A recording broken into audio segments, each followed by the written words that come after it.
नमस्कार। मैं संजीव कुमार। सोफी का संसार पाश्चात्य जगत की दर्शन गाथा, जिसके लेखक हैं जस्टिन गार्डर। अनुवाद एवं संपादन किया है सत्यपाल गौतम जी ने और इसके बारे में टिप्पणी की है संडे टाइम्स ने कि एक असाधारण उपलब्धि। इसका छठा भाग मैं आपके समक्ष संक्षेप में प्रस्तुत करने का प्रयास कर रहा हूँ। अफलातून का मानना था कि जो राज्य स्त्रियों को शिक्षित एवं प्रशिक्षित नहीं करता, वह उस आदमी जैसा है जो केवल अपनी दाईं बाह की ही कसरत करता है।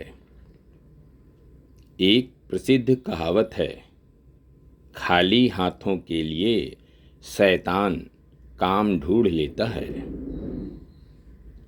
अरस्तु के अनुसार चेतना में ऐसा कुछ भी नहीं है जिसका इंद्रियों द्वारा पहले अनुभव न कर लिया गया हो।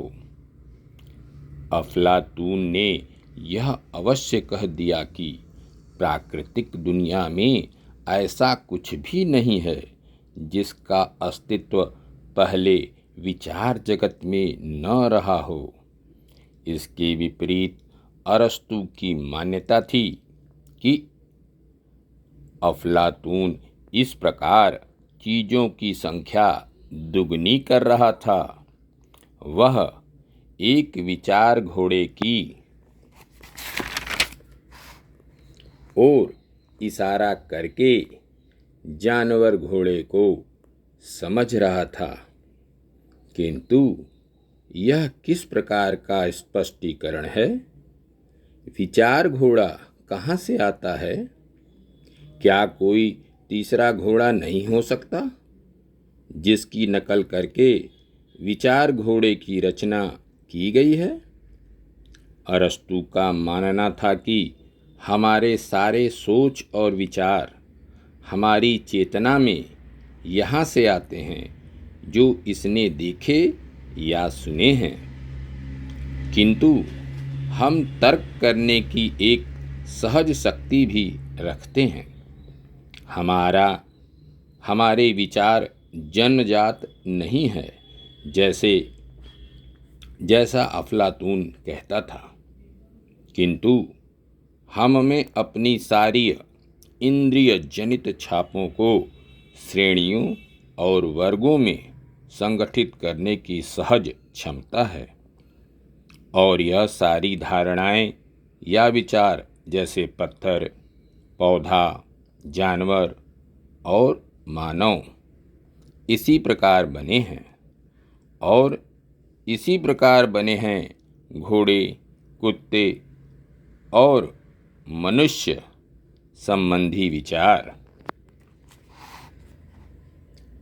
अरस्तु यह अस्वीकार करता है कि मनुष्य के पास एक सहज जन्मजात तर्क क्षमता है।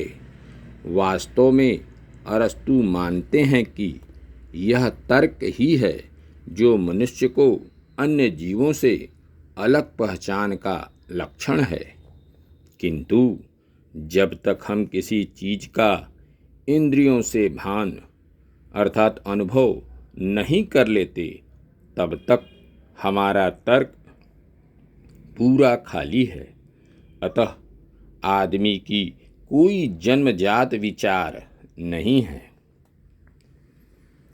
अरस्तु के अनुसार प्रकृति में प्रत्येक परिवर्तन सार तत्व का संभाव्य क्षमता से वास्तविक में रूपांतरण दर्शाता है। मुर्गी के अंडे में मुर्गी बन जाने की संभाव्य क्षमता है। इसका यह अर्थ नहीं है कि मुर्गी के सारे अंडे मुर्गी बन जाते हैं। बहुत से आमलेट बना दिए जाते हैं और अपनी संभाव्य क्षमता को कभी प्राप्त नहीं कर सकेंगे, किंतु यह भी उतना ही स्पष्ट है कि मुर्गी का अंडा बतख नहीं बन सकता, क्योंकि मुर्गी के अंडे में बतख बनने की संभाव्य क्षमता नहीं है। अरस्तु का विश्वास था कि प्रकृति में हर चीज के पीछे एक उद्देश्य है।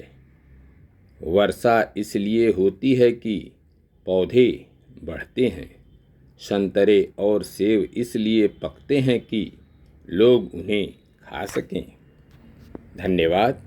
नमस्कार। शेष अगले अंक में।